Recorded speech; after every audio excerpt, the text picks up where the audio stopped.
Hi everyone. In this lesson we are going to talk about inline and block level elements. Now inline and block, these are very important concepts in HTML and CSS. So let's first talk about theoretically about them. An inline level element is an element, or an inline element is an element that only occupies the space it requires to fit its content. It's not going to occupy any more space that the content requires. A block level element, on the other hand, regardless of the content's width or the content's amount, it is going to occupy all the space horizontally. So the common element to showcase an inline element is a span element, and the common element that is used to showcase a block level element is a div element. So div is going to be block. I'm going to create two more of these. There we go. Let's save that. So we have inline, block, inline, and block. Now, another difference is that for inline elements, you cannot set the height and width. And for inline elements, you cannot set the top and bottom margins. They either have to be block or inline block. That is why we use inline block. Inline block,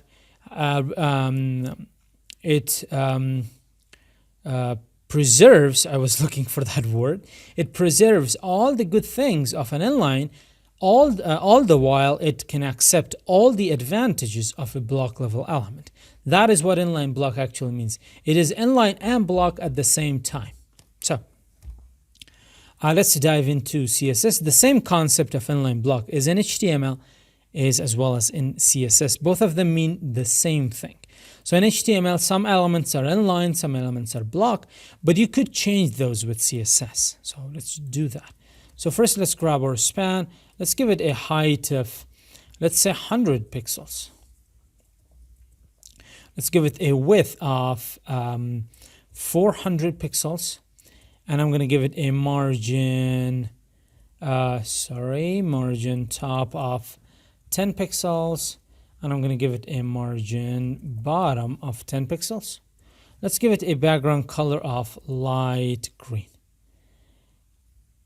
There we go. Let's save that. So you can see that it did not accept the height, it did not accept the width, nor the top margin, neither the margin bottom. It just accepted the background color that we applied to it. Now, on the other hand, let's grab the div, and I'm going to grab all of these properties and I'm going to provide them for the divs. Yeah, basically the same, except this has to be light gray and the color, let's provide it to white. Let's save that. There we go. So now you can see the difference between an inline and a block level element. Now you might be saying, okay, this is a block level element. It did not require all the space in front of it. That's because we did specify a height and width. If we take them out, it doesn't matter how far your page, the web page, stretches to the right. It is going to grab all of those spaces. So if it is this much, like maybe like a couple of inches, or if it is this much, which is like a lot more, it doesn't matter. You can see it stretches to infinity because that is what block level does.